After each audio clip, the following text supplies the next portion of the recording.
misalnya seperti apa ya, balapan itu, lapangan balapan itu sekarang ada. Dia akan eksis dipergunakan seluruh dunia. Suatu saat dia akan hancur. Oh gitu. Suatu saat dia akan hancur. Nah, untuk itulah supaya pembalap nyaman, itu diminta untuk sedikit gerimis. Jadi tadi pagi kan kita sudah hujan, tetapi tidak boleh hujan terlalu, dan terus gerimis. Gerimisnya intensitasnya sudah hampir 1 jam. Jadi di sini supaya nyaman, karena kita yang di Indonesia itu biasa dengan tropis, tetapi yang pembalap itu pinginnya suam-suam kuku. Jadi saya minta support semua untuk bisa berjalan baik. Nah, kalau panggil panas itu beda, kalau panggil hujan itu di sini harus ada es batu. Jadi ini tadi dikasih es batu ya. Nah, ini ada dibikin kolam, ada airnya, dan ada sesajennya. makna berbeda-beda, mempunyai keinginan bermana berbeda-beda. Misalnya kita ingin supaya hidup itu bersih suci, kita ngaturan canang pesucian nanti.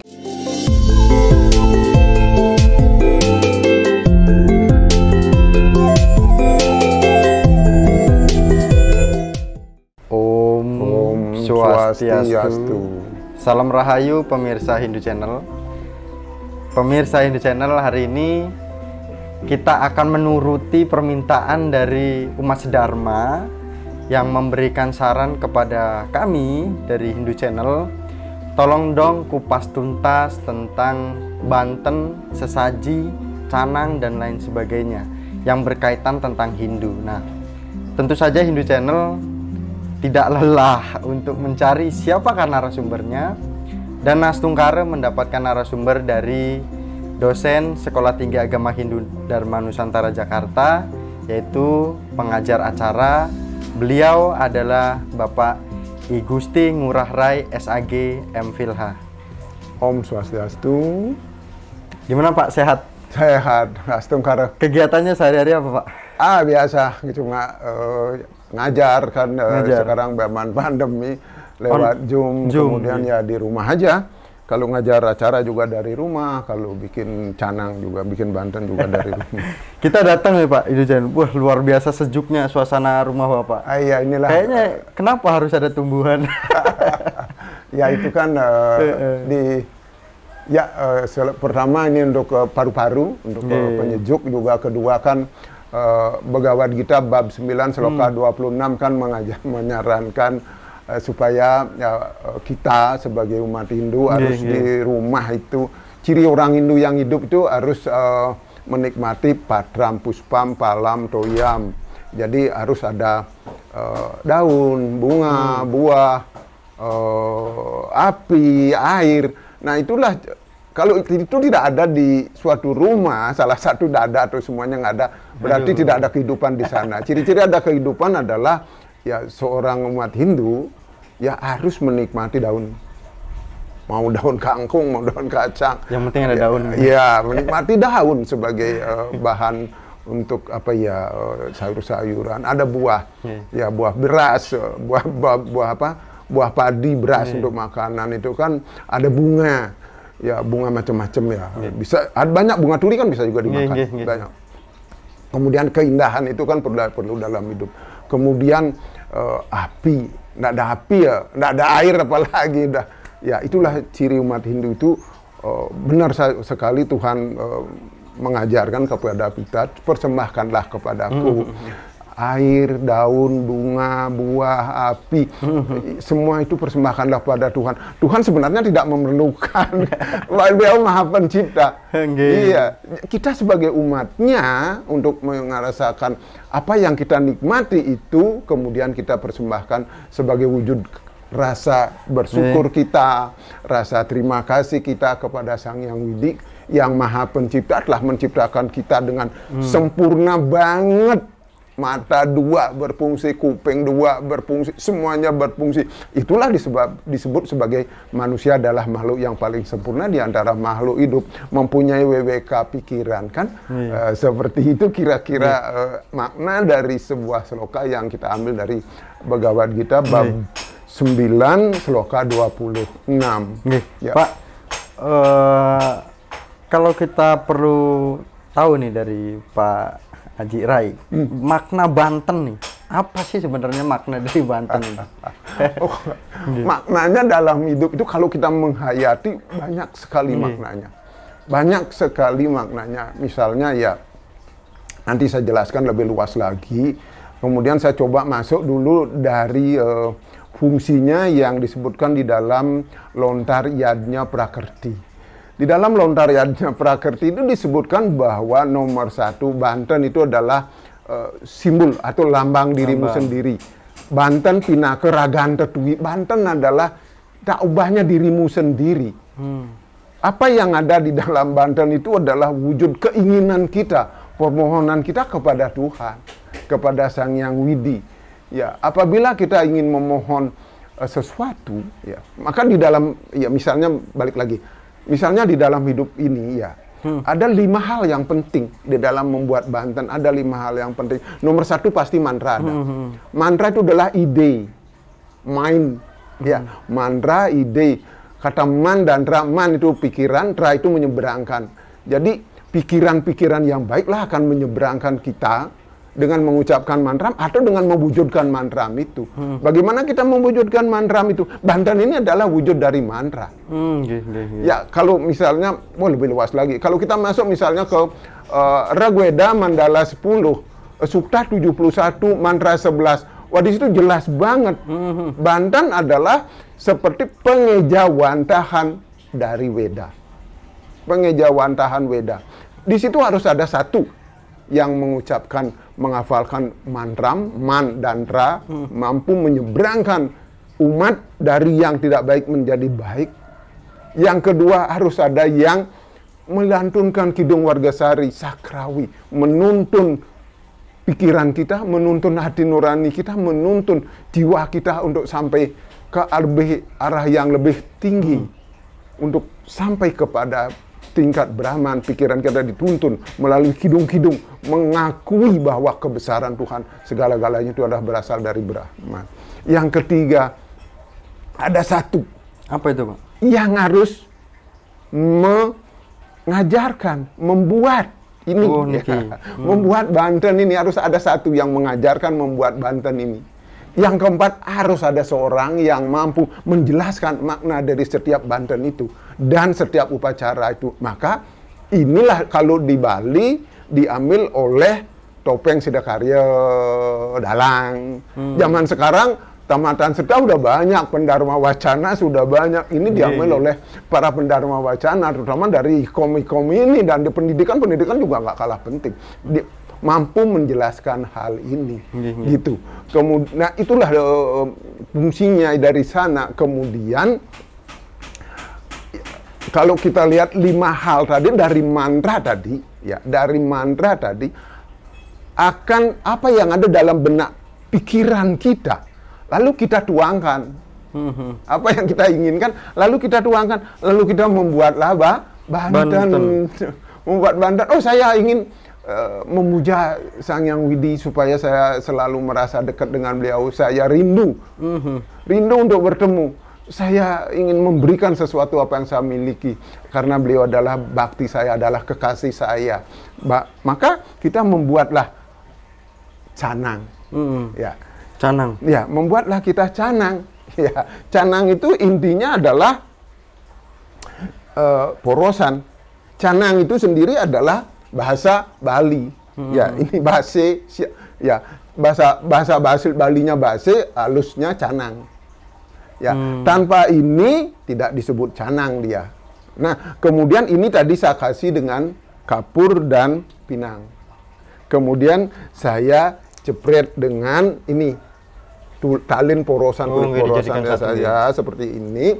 Nampak nggak ya? Nah, kemudian saya pakai ini sama pakai ini boleh? Sebaiknya pakai ini, karena ini benda hidup. Kalau ini benda mati, dia bisa karatan, bisa berbahaya. Tapi dalam keadaan misalnya dipakai sekarang untuk selesai sekarang, tidak masalah. Dari kesehatan ya, kalau saya dapat mungkin pakai dari benda hidup. Ya, supaya dia hidup, supaya dia mempunyai kekuatan. Nah, ini secara makna, Ji, kalau misalnya menggunakan niki. Ya, Ini maknanya hanya untuk menguatkan saja biting, dan dia ini adalah benda-benda hidup berasal dari bambu, dan bambu itu hidup. Kalau mempersembahkan, pergunakanlah pas pampuk randi. Iya. Dan ini tidak salah juga teknologi modern yang kita pergunakan, tapi tahu batasannya. Misalnya kalau untuk jangka waktu yang lama dipergunakan, sebaiknya jangan pakai gini, nanti karatan dia. Kalau itu sampai termakan atau terkena kita, jadi akan bisa menimbulkan penyakit. Mudah-mudahan tidak terjadi lah seperti itu. Nah, ya. Sebelum Aji menjelaskan detail tentang niki yang sudah ada di hadapan kita, sebenarnya kalau dampak dari kita membuat Banten dengan tidak membuat Banten itu apa, Ji? Dampaknya itu? Ya mungkin membuat kita damai, tenang dan sebagainya gitu, Ji. Ya tadi saya lanjut dulu yang damai tadi ya, baru ketemu dampaknya nanti ya. Ya kemudian adalah yantra simbol. Nah, saya membuat simbol, ini semuanya simbol ya. Ini simbol Tuhan. Di sini tadi saya lihat ini adalah simbol Dewa Wisnu, benda sirih ini. Kapur itu adalah simbol Dewa Siwa, simbol ya. Lalu besok baru ketemu sirih, oh Dewa Wisnu. No, tidak seperti itu. Konteksnya hanya pada porosan ini saja ya. Kemudian di sini sudah kapurnya ini sudah saya campur dengan pinang, buah pinang. Buah pinang itu simbol Brahma, Wisnu, Siwa. Jadi di dalam porosan ini terkandung simbol Trimurti, Trikona, Utpetis, Titi, Pralina, Brahma, Wisnu, Siwa. Terkandung di sini. Inilah intinya. Ya seperti pertanyaan tadi, kalau tanpa ini mau segudang bunganya, mau satu truk apelnya, buahnya dan sebagainya, tidak disebut Banten. Benar. Tidak bisa disebut Banten karena simbol Tuhannya tidak ada. Ini adalah simbol Tuhan, simbol Brahma, Wisnu, Siwa. Mau beragama, mau tidak beragama, akan terikat oleh makna yang ada di porosan ini, yaitu sebagai makna pencipta, pemelihara, dan melebur. Lahir, hidup, dan mati. Siapa saja, mau tumbuh-tumbuhan, mau binatang, mau manusia, pasti dia lahir. Entah berapa dia punya umur, hidup, dan pada hakikatnya dia akan kembali. Inilah simbol Brahma, Wisnu, Siwa. Inilah intisari dari sebuah Banten. Tanpa ini tidak disebut Banten. Lalu simbol ini nanti berkembang. Nanti kita kupas lagi tentang soda, tentang peras, tentang pejati, tentang Prayaschita. Nanti kita masih banyak sekali. Kita kira-kira ya satu semester nggak cukup. Nggak cukup. Satu semester untuk mengupas ini saja. Ya belum Banten carunya, belum pedagingan. Wah banyak sekali yang nanti kita harus satu-satu. Mudah-mudahan bisa kita berkelanjutan, kita kupas satu persatu nih. Nah demikian. Lalu yang ketiga adalah tantra sakti. Kekuatan dari mantram yang diucapkan oleh pemangku dengan kekuatan Banten menghasilkan tantra, menghasilkan kekuatan, menghasilkan vibrasi kesucian di tempat itu. Contoh misalnya dalam sebuah rumah atau pekarangan atau rumah baru, ya yang tanahnya belum pernah didirikan bangunan, kemudian terus didirikan bangunan, kemudian yang mempunyai tidak berani tidur. Ada teror dan sebagainya, masih ada makhluk-makhluk yang tidak kelihatan, tidak kasat mata. Lalu kita buatkan caru gerak. Digerakkan hal itu, diharmoniskan. Caru berarti indah. Diindahkan, diharmoniskan, yang kekuatan negatif kita bawa ke positif oleh mantram dan oleh kekuatan Banten caru tadi. Maka dia menghasilkan tantra, menjadikan tempat itu menjadi kondusif, menjadi baik, dan menjadi murah rezeki di situ, murah penghasilan orang yang menempati, tenang hidupnya. Itulah tantra. Kemudian kalau itu dilakukan dengan tulus ikhlas, itu disebut yadnya. Kemudian keempat-empatnya ini menjadi yoga. Apa yoga? Yod, menghubungkan. Inilah Banten mantram, menghubungkan antara yang memuja dengan yang dipuja. Jadi makna Banten itu adalah menghubungkan antara yang memuja dengan yang dipuja, menghubungkan antara kita sebagai umat Hindu, sebagai pemedak, sebagai sembahyang, untuk kita sampai kepada Tuhan dengan segala macam bentuk yang mempunyai makna berbeda-beda, mempunyai keinginan bermakna berbeda-beda. Misalnya kita ingin supaya hidup itu bersih suci, kita ngaturan canang pesucian. Nanti kita buat canang pesuciannya, kita bahas satu-satu. Misalnya soda, itulah permohonan untuk memohon kesejahteraan. Nanti kita kupas, mengapa sampiannya seperti ini. Nanti peras, Mengapa sampean, dan nanti kita kupas tuntas satu persatu tentang hal itu sehingga ya mahasiswa setah saya di Dharma Nusantara ini paham hal ini. Ya, dia akan cinta akan hal ini, jadi dia bisa membuat, bisa bercerita, bisa tahu filosofisnya. Kan di dalam Menawa Dharma Sastra bab 7 Sloka 10. Ya, di sana kan dijelaskan, ya. Di sana dijelaskan dalam membuat Banten, perhatikan ada 5 prinsip yang disebut dengan Yadnya, Sidi, Arta.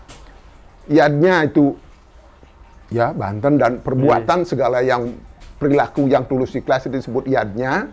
Sidi itu sudah berhasil, ya Yadnya, Sidi, Arta tujuan. Tujuan kita beryadnya supaya berhasil dengan baik. Perhatikan ini, nomor 1. Perhatikan dulu tujuannya mau ngapain. Nah, tujuannya dulu diperhatikan. Mau mohon kesucian, buat canang pesucian. Jangan mohon kesucian, buat bebangkit. Nggak ketemu, bukan itu rumahnya. Oh gitu sih. Iya. Memang udah ada ininya gitu. Iya, tiap Banten mempunyai simbol sendiri, mempunyai makna sendiri, mempunyai bentuk tersendiri, ya, dan mempunyai fungsi tersendiri. Gitu. Nah, kemudian dia akan memberikan menghubungkan antara yang memuja dengan yang dipuja. Makna yang lain adalah ya dari Yadnya Sidi Arta itu, yang kedua adalah sakti. Perhatikan kemampuan, jangan membuat Banten punya duit sedikit, Banten banyak terus kemudian ngutang, berantem. No, tidak nyampe, itu tames namanya. Nanti kita kupas lagi tentang hal itu di Bhagavad Gita bab 17, Sloka 11, 12, 13. Berarti menyesuaikan gitu? Ya, sesuai dengan kemampuan, dengan sakti. Kemudian desa. Ya, di mana kita berada. Kemudian kalau waktunya kapan disesuaikan. Yang terakhir adalah, yang paling penting adalah tatwa filosofisnya.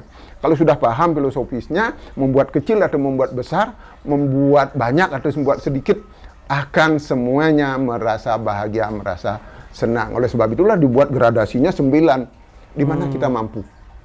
Ya, dibuatkan Nista Madya Utama dan semuanya ada 9. Di mana kita bisa, di mana kita mampu. Supaya yadnya yang kita lakukan, supaya Banten yang kita buat sesuai dengan kemampuan kita, kemampuan membuatnya, kemampuan mengeluarkan dananya. Ya, supaya semuanya dilakukan dengan senang hati, dia akan menjadi yadnya yang satwika. Inilah yang akan menghubungkan antara yang memuja dengan yang dipuja. Itu Ji, tadi berbicara dampak. Oh, dampaknya secara fisik dapat saya katakan ya. Misalnya kita nggak punya, kita beli. Jadi perputaran ekonomi kemana-mana. Oh. Jadi dagang telur kita bisa beli telurnya, dagang kelapa kita bisa beli kelapanya. Jadi ekonomi itu berputar sebagai yang disebutkan di dalam Bhagavad Gita bab 3 Sloka 9. Cakra yadnya. Ayatnya itu sebuah cakra berputar. Jadi dampaknya yang pertama secara fisik adalah saling simbiosis mutualistis, saling menguntungkan. Kita yang mempunyai duit, kita bisa beli barangnya, mereka yang mempunyai barang bisa jual. Jadi perputaran ekonomi. Yang kedua adalah akibatnya di rumah saya selalu ada bunga, jadi adem ada daun, ada segalanya. Jadi ini itu ada, kecuali janur. Saya bawa pohon kelapa dulu tanam di sini. Sudah gede takut petir karena di sini daerah petir. Jadi ya ini saja yang beli, yang lainnya nggak kita beli gitu. Nah seperti itu dampaknya adalah yang dampak yang lain adalah semua benda-benda ini ya Tuhan tak memerlukan sebenarnya, beliau yang menciptakan. Dan beliau mengisyaratkan kepada manusia supaya benda-benda ini tetap ada di dunia, di sekitar kita. Ini adalah secara sosiologi ini checklist. Secara cerita karena ini checklist terhadap lingkungan kita. Apakah hubungan kita dengan lingkungan sudah baikkah? Adakah tanaman di sekitar kita? Tidakkah rumah kita menjadi gersang, walaupun misalnya rumah tipe kecil, tetapi di pot kan masih bisa kita tanam bunga, bisa tanam daun. Nah, dampaknya seperti itulah dampaknya, sehingga kita selalu menyiapkan, selalu ada. Jadi dalam hidup ini ya seperti diamanatkan oleh Bhagavad Gita bab 9 Sloka 26, ya persembahkanlah. Tuhan tidak memerlukan orang, beliau pencipta kok. Nggih. Adakanlah di rumahmu, di sekitarmu benda-benda ini, sehingga kamu akan selalu bisa hidup bahagia dan sejahtera. Itulah maknanya, agar kita hidup bahagia dan sejahtera dengan melalui yadnya, dengan melalui aneka. Ya, ini kan indah. Nggih. Ya, kalau makan saja, perut saja yang kenyang, ini tidak terpuaskan. Manusia itu terdiri dari beberapa dimensi, semuanya harus dipuaskan. Nggih. Kira-kira seperti itu. Jadi tadi disebutkan bahwa bagaimana kalau rumah itu kosong, belum ditempati dan lain sebagainya, itu kita harus mengaturkan banten ataupun canang. Kemudian kemarin yang kita juga lihat bahwa di Mandalika itu kan juga ternyata banten, canang itu sampai dipublish di sana.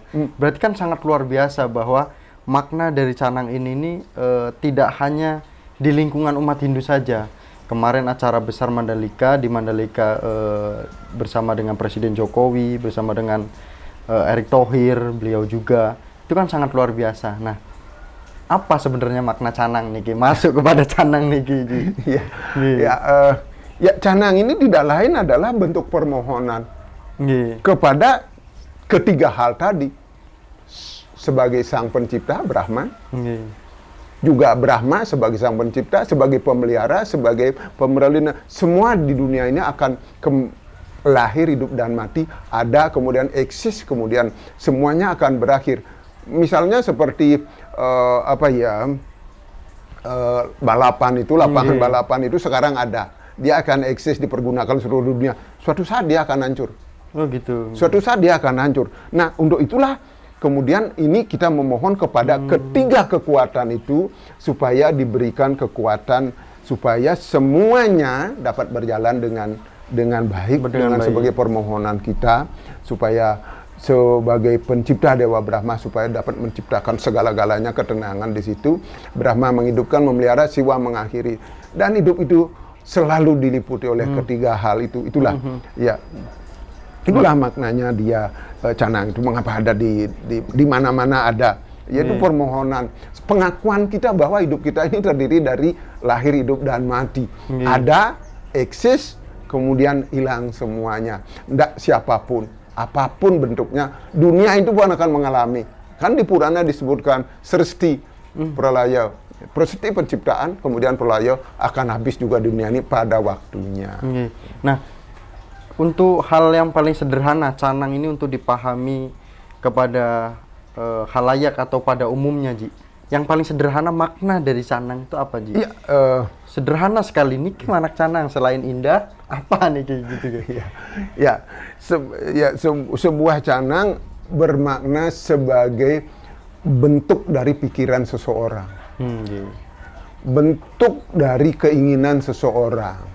Ya, ini adalah kelengkapannya. Tanpa ini, tidak akan, tanpa porosan tidak disebut canang seperti tadi.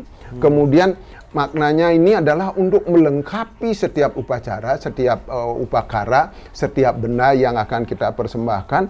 Ya, kepada siapa? Ketiga yang paling esensi dalam agama Hindu adalah Brahma, Wisnu, dan Siwa. Yang paling esensi, inilah simbol Brahma, Wisnu, Siwa. Nah, kemudian kalau saya bongkar tadi di pertanyaannya adalah, nah ini dia. Dasar pertama membuat canang adalah seperti ini. Saya yang sudah agak kering, tadi saya sudah potong ya. Nah, saya pergunakan ini supaya cepet ya. Nah, ini adalah pertama dia bermakna swastika. Om Swastiastu. Om Swastiastu, kata-kata itu bendanya ini. Taruh ini di depan rumah, berarti sudah berbunyi Om Swastiastu. Siapa saja datang ngelihat ini akan oh ini bunyinya Om Swastiastu. Ini Om Swasti bunyinya. Ya. Kemudian saya buat lipat ini ke dalam, lipat ini ke dalam. Nah, jadi seperti itu ya. Ini yang biasanya Haji setiap hari lakukan gitu. Ya, artinya untuk akhirnya terbiasa. Ya. Seperti ini. Ya. Bisa rajin, rapi seperti itu ya, Ji. Ini udah sudah. Ini biasanya saya buatnya agak rapi. Ini udah kering tadi dipotongnya. Nah, ini udah yang jadi udah. Ya, ini dia kalau kita pahami ini akan menjadi Padma Astadala. Bunga teratai yang berdaun 8. Kalau misalnya kita masuk ke pura, kita masuk di bagian Padma sana. Di bagian bawah dari Padma sana itu paling bawah kita akan temu relief berbentuk bunga teratai. Nah, ini adalah duplikatnya, kita buat kecil canang ini ya. Kemudian ini ya adalah Stana Asta Dewata Nawasanga, akan menjadi kekuatan Dewata Nawasanga ya, 9 kekuatan Brahman ya. Misalnya di timur, anggaplah ini timur itu Iswara. Nah, kalau di selatan Brahma. Lalu di barat Mahadewa, di utara Wisnu. Kemudian di tenggara Maheswara. Di sini di barat daya adalah Rudra. Kemudian di barat laut adalah Sangkara, di timur laut adalah Sambu. Kemudian di tengah adalah Siwa, Sadasiwa, Paramasiwa. Kemudian menjadilah dia Ekadasa Rudra. Ekadasa Rudra inilah ke 11 penjuru alam inilah yang dalam kurun waktu 100 tahun sekali, kalau tahun Saka berakhir dengan 0, diadakan upacara besar ke seluruh penjuru ini dengan besar diadakan di Pura Besaki. Nah, ini adalah simbol kecil permohonan kita, bentuknya ya permohonan kita stana dari Istadewata. Stana Istadewata. Nah, kemudian inti Istadewata itu siapa? Om. Siapa Om? Itu adalah Sang Hyang Trimurti. Kemudian kita taruh dulu Pelawa sebagai alas. Mana Pelawa? Ada dia. Ini dia. Saya taruh Pelawa sebagai di atasnya. Kemudian saya taruh Porosan sebagai simbol Brahma Wisnu Siwa. Kemudian barulah kita buatkan ini ada wadah urasnya ya. Nah, kita lihat di sini aja yang komplit ya. Atau ya yang ini aja yang komplit ya. Yang komplit. Nah. Iya. Nah, ini daun Pelawa. Ini adalah lambang apa ya? Kehidupan kita, lambang tumbuh kembangnya pikiran yang suci, tumbuh kembangnya kehidupan manusia, simbolnya daun. Karena daun itu dari muda kemudian tua, inilah yang menghasilkan buah, menyebabkan pohon itu besar. Kalau pohon nggak ada daunnya mati dia. Iya. Kemudian ini Porosan adalah lambang Brahma Wisnu Siwa, lambang ya, simbol ya.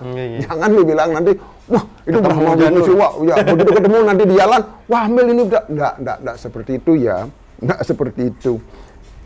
Nah, saya taruh, kemudian ada tempat kembang ya, tempat kembangnya. Nah ini, saya buat tempat kembangnya seperti ini.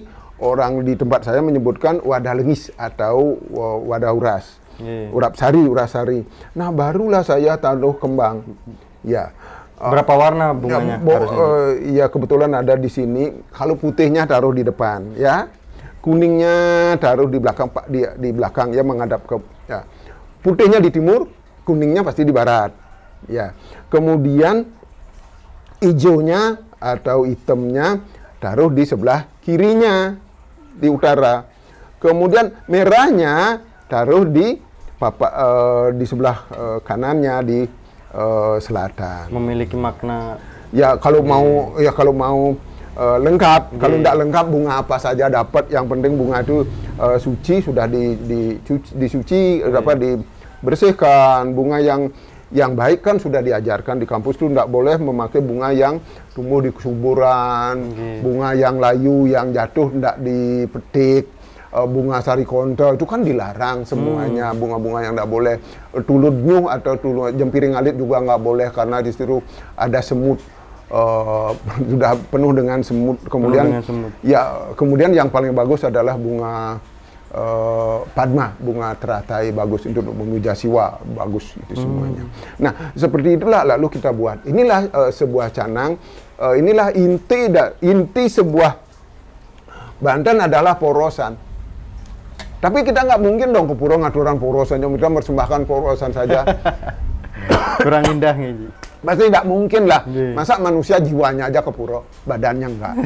Kan badannya ke pura pakai aksesoris, pakai baju, pakai perhiasan, pakai semuanya. Banten juga demikian. Intinya porosan baru ditambah dengan bermacam-macam bunga, bermacam-macam bentuk. Ini bisa kita inovasi, bisa buat canang seperti apa indahnya bisa.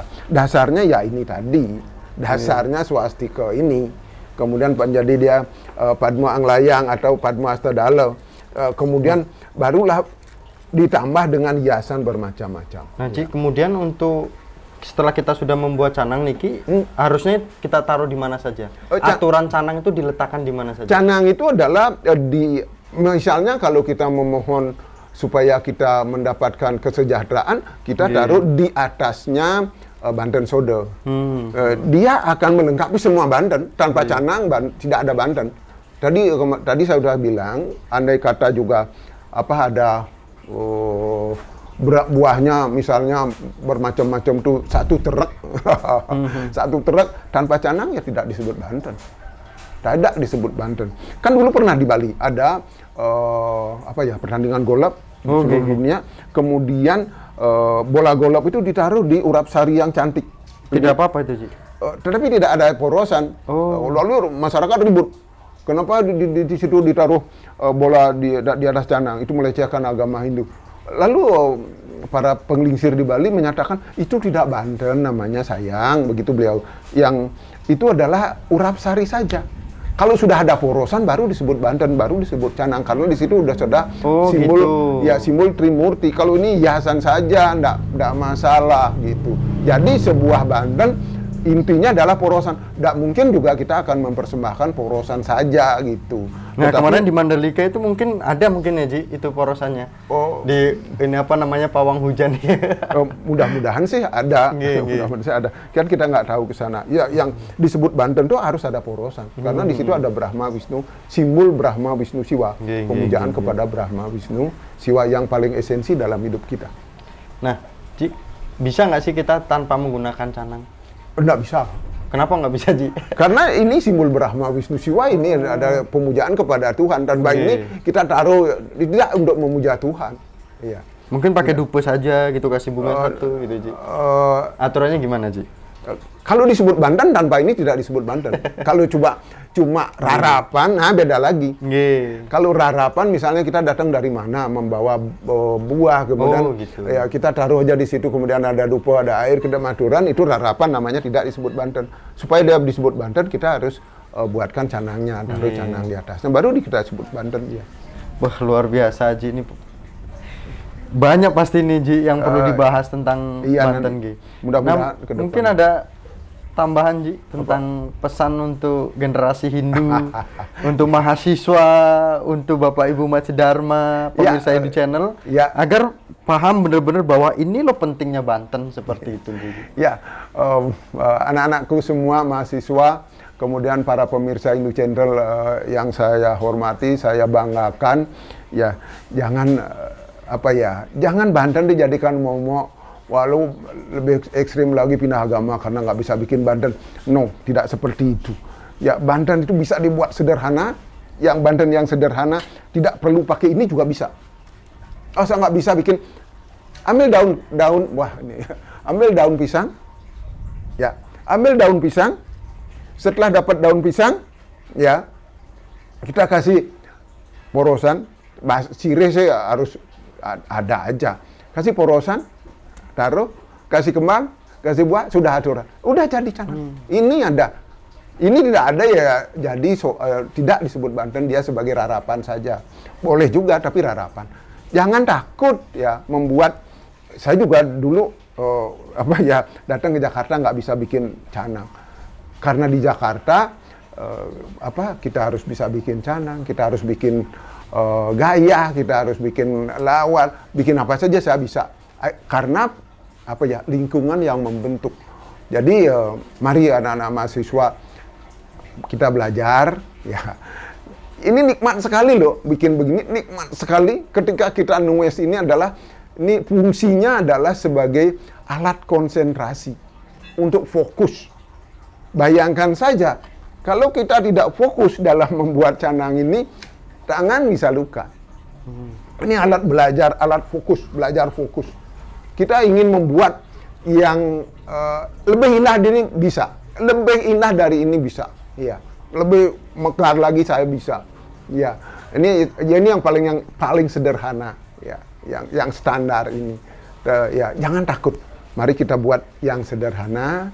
Yang penting hati kita tulus untuk melakukannya. Ini adalah ketika kita mengambil janur, ya, pikiran kita sudah untuk Tuhan, sudah kontak dengan Tuhan. Lalu mengambil, oh ini saya membuat porosan, saya kontak dengan Brahma Wisnu Shiva. Kontak langsung sudah terbayang. Kemudian saya buat yang terindah.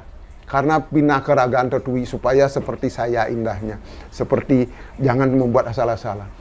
Kalau kita buat asal-asalan, nanti kita kalau menjelma lahirnya juga asal-asalan, jangan salahkan Tuhan, karena kita sendiri yang membuat diri kita asal-asalan. Ya, jadi kita buat yang cantik secantik-cantiknya, kemudian kita buat yang baik, yang lengkap. Tapi ya harus belajar, nggak bisa nggak belajar. Semuanya belajar, nggak bisa anak kecil baru lahir kecuali begawan biasa, lahir langsung bisa bangun, langsung menghafalkan catur weda. Kalau kita kan nggak bisa. Duduk aja belajar, semuanya belajar. Mari kita belajar, jangan bosan belajar, jangan bosan bertanya.